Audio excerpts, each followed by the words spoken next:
malapit na kaibigan. Si Al Mendoza. Tinuturing na natin parang kapatid na rin. Al Mendoza at saka yung mga buong staff ng sports section na Inquirer. Oo. At lahat ng kasamahan natin sa sports writing fraternity. Sila Ding Marcelo, sila Lito Tacuan, sila Rudy Navarro, at ang isang kailangan batiin natin dito si Ben Avalos dahil siyang main backer. Si Manny Pacquiao doon galing. Oo, at nagdidepensa rin ng corona ang kanyang anak ngayon sa mayorship ng Mandaluyong. Ang pagkakaalam namin strong favorite si Ben Avalos. Kaibigan natin yan at tignan natin kung paano ang gagawin ng idolo ng marami at isa sa mga adopted sons po ng Mandaluyong kung saan kaming mag-amagaling. Tamo si Manny hindi pumapato, pumapasok pero nagbabasa. Yun ba yung estilo na sinasabi mo na parang a deviation from the usual style na bara-bara? So far, ayan, walang kainit-init. Pitik-pitik lang. Ano. Dati nga pag putok, ando na. Pasok na, rap-rap na agad. Nakasimangot na, di ba? Parang snorting bull. Ngayon, parang relaxed Manny Pacquiao. No? Parang nakikiramdam. Pero pag nakakita yan, baka ayun, sumusugod na yun agad. Sumusukat. Napakatsaga. Ibang mukhang akala ko binibola. Sabi ko, Manny, baka binobola mo kung hindi ganyan ang estilo mo. Hindi ko yan. Minsan pagka nanggigigil ako, nawawala yung focus ko. At true enough, nangyari yan sa laban niya kay Nidal Hasen. Natamaan siya nung fourth round bout. Fourth round. At saka ang takot niya rito, yung kaliwa nito. Chin, panoorin mo raw yung kaliwa nito dahil matalas. Yun ang, lagi yung nakababa itong kanan ni Manny, kaya medyo may delikado rin, ano? Parehong kaliwete po itong magkatapat na ito. Manny, of course. Masama ito, baka manggigil, makatikim ng he should not be able to smell blood this early, kundi mawawala dun sa initial plan niya. Yung kanila pong fight plan is not to press the attack early. Pakiramdaman, stick the jab, galaw-galaw. Hindi, ang sinabi nito si Wetcha na nakaputi, he goes for a knockout, I'll knock him out first. Yun ang sabi niya kahapon. Pero si Manny going to the body. Unusual style by Manny Pacquiao. Meron, no? Meron nga yung kaliwa. Kailangan si Manny ng kanan. Kailangan yung taas niya yung kaliwa niya yan. Delikado yan. At kung malalaman niyo po, this early should be told na itong po si Wetcha, dalawang talo dito, parehong decision lang. Tama yun, no? Hindi to push over.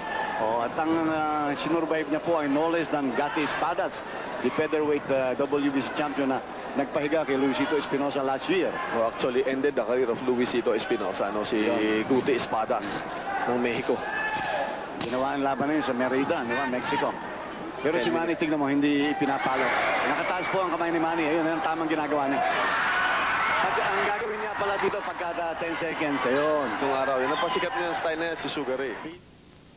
Sa WBC International Super Bantamweight title against Wetya Sakmoklang. Wetya Sakmoklang, 2 talo, hindi higa. Parehong desisyon. Manny Pacquiao, 2 talo, parehong higa. Hindi ho nakakatawa to dahil hindi natin alam ang mangyayari. Extremes, no? Napaka-importante pong laban ni Manny Pacquiao to dahil siya po yung naka-schedule sa isang American stint. May kampanya siya dyan sa starting May 17. Importante para sa kanya para makapag-create ng konting ingay daw, no? Ma-anunsyo kung anong meron si Manny Pacquiao ng Pilipinas sa American market.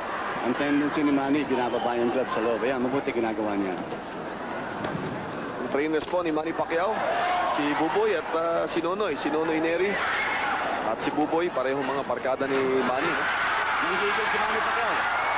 Pero lumabas din kagad.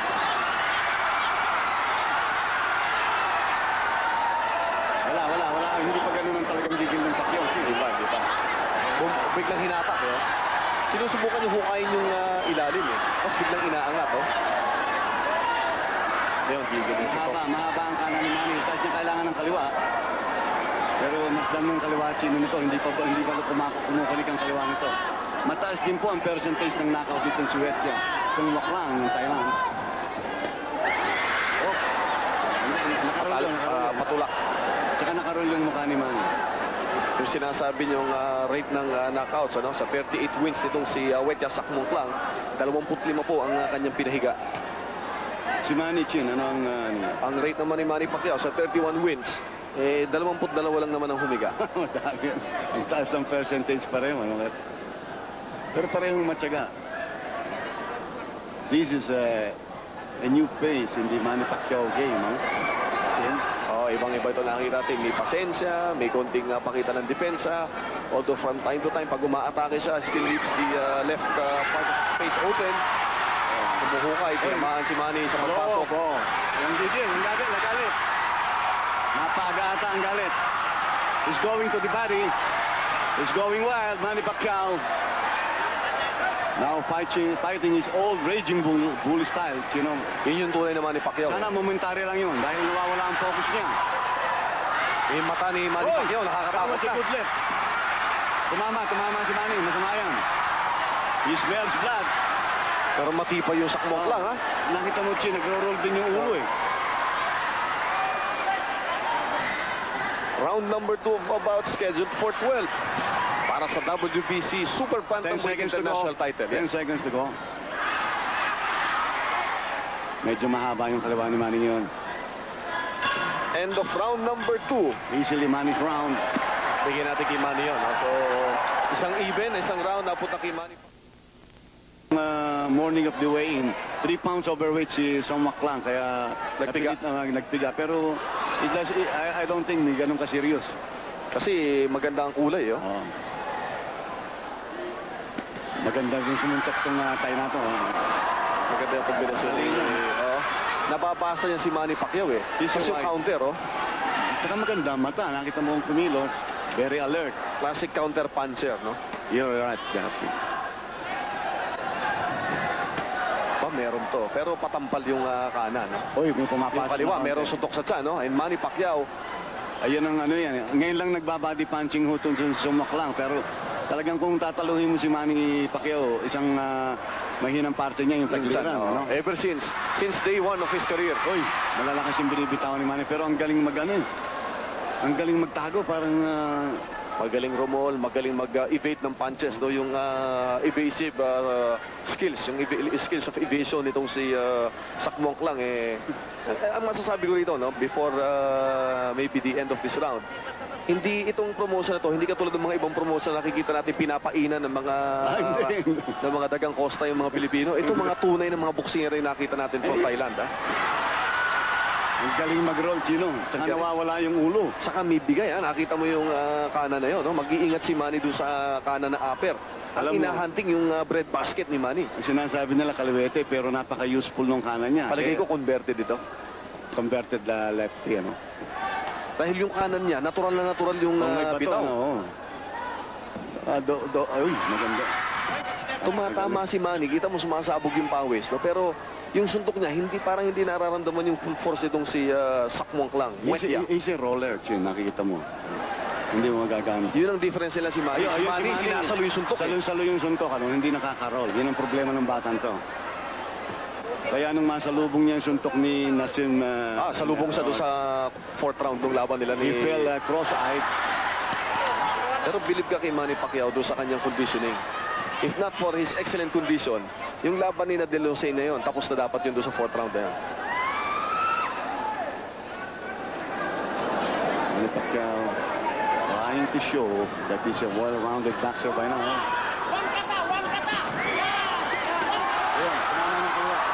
Patras, oh. Ngayon lang yata niya naramdaman yung suntok, pero recover agad, oh. Ay, hindi. Tingnan mo yung paa, oh. Yung kaliwa parang gumigewang-gewang. 10 second warning. Pagkatapos po ng round na to, we'll take a quick break at babalikan po natin as Manny Pacquiao now is slowly finding his range against a game Wetia Sakmong Klang. Na tatlong WBC World Boxing Council International titles at stake. 2 down, 1 to go. Dalawang corona successfully defended by the Rubilar brothers Ernesto and Juanito. Now Manny Pacquiao trying to defend his Super Bantamweight title For the 5th time. Chin, panglimang depensa. Mawala nung matalo siya nung 1999, ano? Doon sa kay Medgowen 3 kay Badri. Oh, and then kinuha niya to nung late 1999. Sunod, 4 sa base niya yung naidepensa. I-strict siya doon, no? At panipagsak yung mga kalaban niya. But here he is finding, hindi mo masasabing evasive, eh, no? Yung sinasabi natin, magaling sumukat na sutok. Ito. Low blow.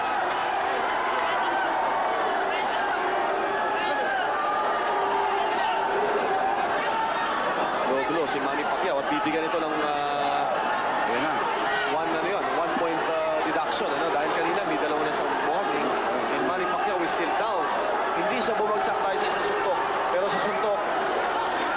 belt at talagang nauubos ang lakas pag tinatamaan. He will be given 5 minutes to recover. Recover, oh. Standard yan. May menos na agad. And Manny Pacquiao still down. Sa lahat na suntok, yan ang pinakamahirap saluhin. Dahil wala kang panangga dyan. At yan po outlawed sa boxing. Very slow. Tignan natin to. Gano'ng kababa. Yun ako. Mababa masyado, mababa. Hindi naman kababaan pero talagang bawas sa blood shot. Saka pwede na rin siguro gamitin ng Manny Pacquiao to para magpahinga ng konti as he has received some telling blows doon sa kanyang bread basket. And Manny Pacquiao still down, trying to catch some wind. Ano? He got winded doon sa pagkakasuntok sa kanya, low blow. Manny Pacquiao taking his time. Ano pang rules sa ganito pagka hindi nakapag-continue yung boxer na pinamahan? Anong round ito? Round number 4 to. Pwedeng technical decision. Hindi, titignan naman talaga. Hindi naman, usually kasi you're given 5 minutes. They will consult the doctor siguro kung ano. Okay naman, napaka-game mo na. Pero sana, baka Manggigil eh. Huwag lang sana manggigil. Hindi. Pag nakinig sa tao yan, mawawala siya sa focus. Oy! Bumura na, oh. Hindi, tumatayo na yung tao talaga. Uy! Pero mahaba yung kaliwa niya, kitang-kita. Basang-basa ni Wetya Sakmok lang yung atake ni Manny. Maraming pelikula sila nito si Manny. Well scouted si Manny. Mababa na naman ang sinusuntok nitong Thailand, ha? Yeah. Talagang nagiging body puncher. Kanina nag-umpisa siya sa headhunting. So Maklang has been going down, going to the body. Although unfortunately, napababa masyado isa, no? Manny Pacquiao again being tested dito sa labang ito. Yung last true test niya was against Nadel Hossein. Yes. Sa laban pong ginawa sa Inares Center. Tapos yung sunod niyang kalaban, si Tetsuo Senrima. Wala, Tinapos niya agad yun. Eto, mabigat-bigat tong kalaban na to, ha? This guy is no patsy, no? Hindi. Talagang well-rounded fighter to. Wala pa ho itong higa. Itong kalaban ni Manny Pacquiao na to. And as we said earlier, it's a classic counter-puncher. Kung gigigil si Manny, kailangan huwag siya manggigil na ganun. At saka bilib ka rito, tinatamaan, pero nagpe-press pa rin siya ng atake, no? Although that could be a psychological ploy para wag kang mahalata. No? Pero maganda pa rin ang kilos ng paa, Chin. Pag ganun tinamaan, minsan hindi mo makikita sa mukha. Kung hinahatak yung paa. Maganda pa. And classic encounter of the champion and the challenger. The challenger pressing the attack. The champion trying to backpedal, no? Hinahanap yung range niya. Dalawang patama pero hindi iniinday, oh. Matibay. Manny Pacquiao boxing solidly, but the guy is still up. Still pressing. Sa harapan niya. Yan ang magandang 10 seconds to go. So, this will be a 2-point win. 2-point round. 2-point round for Manny Pacquiao.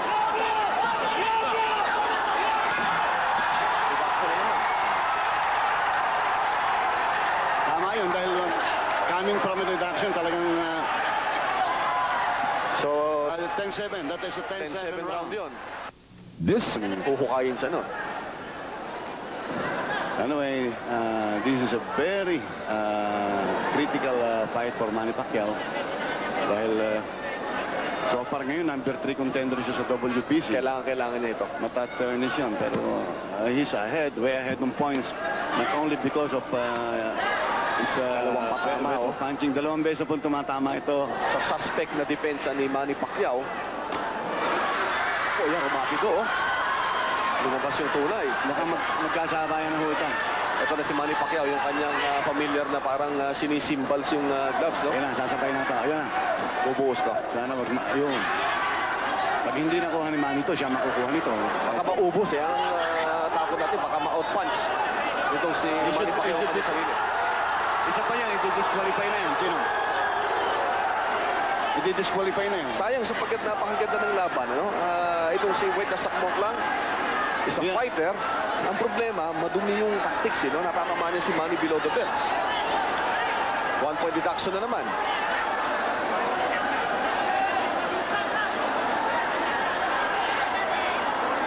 sumesenyas yung corner men ni Manny Pacquiao na huwag isipin yung foul tactics, huwag mawala yung kanyang concentration. Pero pag tinatamaan ka dyan sa puntong yan, paano ko pa magko-concentrate? Masyadong puwerte yung mga suntok na yan. Ayun, no?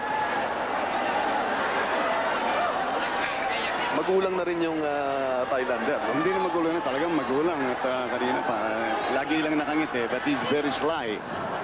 Pero he could be disqualified outright. Isa pa. Yes. Dahil dalawang Deduction doon sa previous round. Isa dito, so isa pa.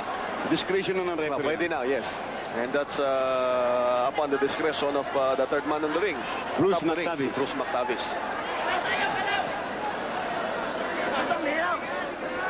Kanina, nagkonsulta na sa kay Commissioner Arayate. Parang may tinatanong sila kung paano ang gagawin dito. Ito yung corner naman ng Thailand. The Thai corner na ni Wet Sakmok lang. Again, 3 points deducted so far in the last 2 rounds. Itong Actually, ito may sinasabi, ito po ang handler ni Manny Pacquiao. isa sa maraming mga managers ni Manny Pacquiao. Business manager yata sila ni Mondolfo, si Rod Nazario. Pero ang registered manager, kung di ako nagkakamali, according to Bergie Romano, ay si Marty Ilorde. Gano'n, nawala na kasi kay Mang, yung matanda, Si Mang Pulding, Korea. si Mang Ponting Korea. Magandang gabi po, Mang Pulding. Mabuhay kayo. Batang Malabon. Ito matetest dito yung karakter ni Manny. Paano siya mag-hold ng ganito sa magulang, kakagat pa siya doon sa dirty tactics ng kalaban. So another true test for the true character of Marami. Manny Pacquiao. Hindi pumapasok ng mga suntok na yung chin. He has been blocking it them properly. Pero minsan nasisingitan ng straight. Yan. Samok lang pressing the attack. Looking very fresh. And he should be doubly cautious against throwing another foul blow. He would be out. Dramatically out. Gusto ko mahiga ng isa. Matibay ho. Nasusuntok na. Umakapante pa. Yung mga suntok na sa ibang kalaban ni Manny, baka humiga na. Tinamaan si Manny. Tumama si Manny. Atras, oh. Tinamaan na naman. Kabayan na to. Manny si Bolton. Tala si Manny Pacquiao. Tinamaan po ng kaliwa. Maganda na. Mukhang nakukuha na ni Manny yung written niya. Yan ang gusto niyang style. Pag umakatake yung kalaban. Open basketball, Gene. Puro pass break, ano ha? Walang half court, half court. Wala na. Good game. Tapos 10 na yung seconds to half-court go. game niya.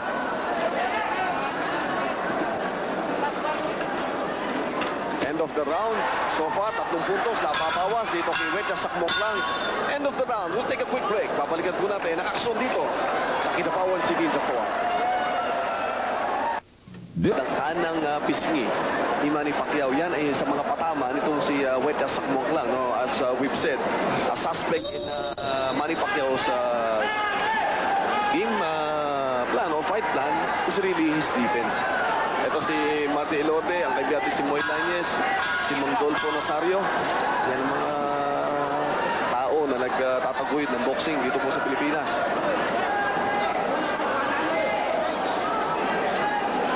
Seventh round of a bout scheduled for 12. So far, Manny Pacquiao ahead on points dahil sa mga bawas na ginagawa dito kay Wet Sakmok lang for low blows.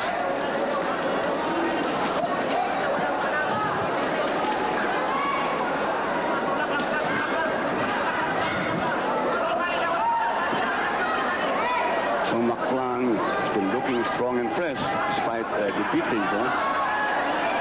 Napaka-composing style nito.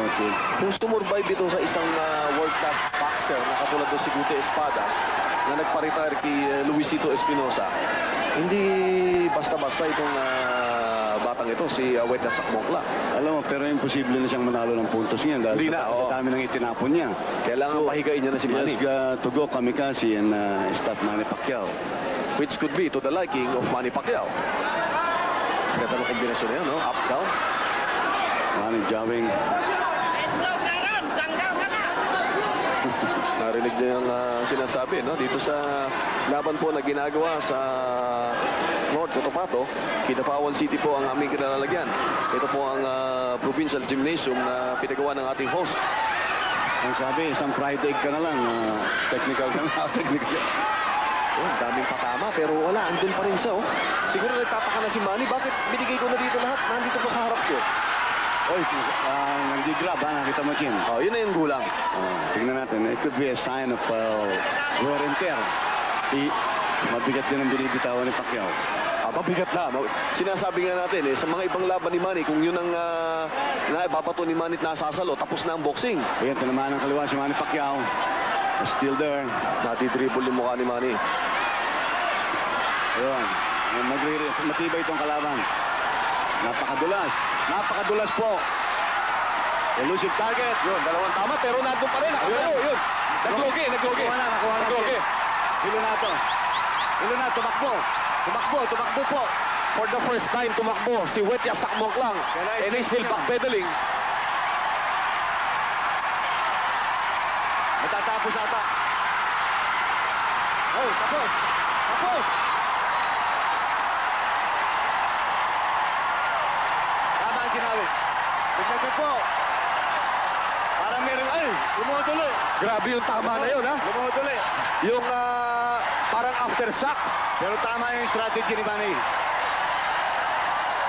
Yung patama ni Manny Pacquiao, meron pang aftershock na pinili tumayo ni Wetya Sakmoklang. Lumagabog ulit, tumiklop ang tuhod sa impact ng mga suntok ni Manny Pacquiao. Iba talaga itong batang ito. At yung sinabi mo kanina na change in fight plan could have worked to his favor. Hindi nataranta dahil dun sa pagtatama sa kanya.